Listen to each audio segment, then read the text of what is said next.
distribution lorsqu'il s'agit de répartir le revenu entre différents acteurs, les agriculteurs, la chaîne agroalimentaire. C'est un reportage tout de suite d'Anaïs Guérard. Toujours plus, toujours moins cher. La guerre des prix fait rage. En place depuis une cinquantaine d'années, ce modèle économique inquiète même des géants de la grande distribution, comme Système U, quatrième distributeur français.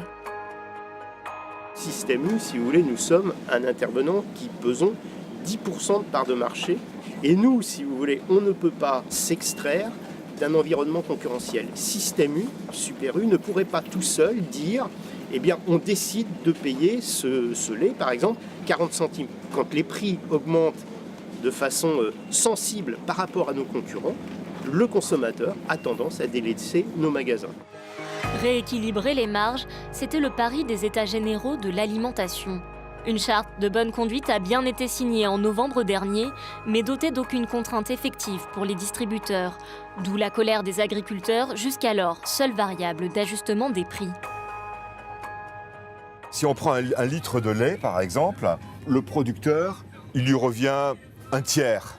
La marge de la grande distribution représente 22, 23, 24%. Elle est à peu près constante sur tous les produits laitiers, autour dans cet ordre-là. L'industriel va avoir à peu près 40%. Depuis 3 ans, les prix alimentaires ont plutôt tendance à baisser. Il faut arrêter cette destruction de valeur qui, au bout du compte, pénalise fortement les agriculteurs. Donc il faut qu'au niveau de la consommation, on accepte sans doute de réaugmenter de 1, 2, 3% globalement le prix des produits alimentaires.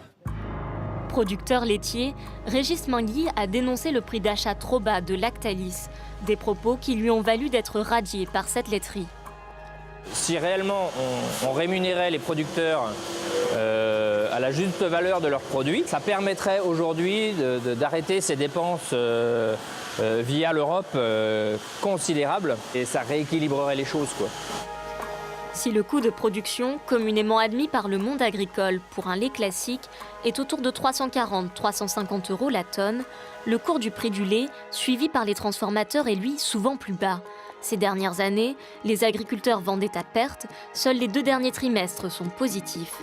Contrairement à de nombreux agriculteurs, Régis Mingui est à l'abri pour les 5 prochaines années.